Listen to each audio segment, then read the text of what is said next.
है, पवनवा नहीं करता है। हमारी ताकत आप है, हमारा जोश आप है, हमारा स्वाभिमान आप है। तो पवन सिंह, तो मैं बहुत कुछ हो जाता है, तुम्हें मैं बोलना उचित नहीं समझता।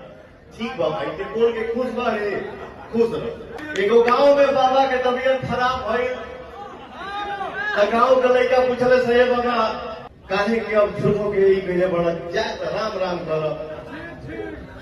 बाबा कहले कि बेटा अब एजा से कहा राम राम करे के बाद, अब डायरेक्टे बात हुई,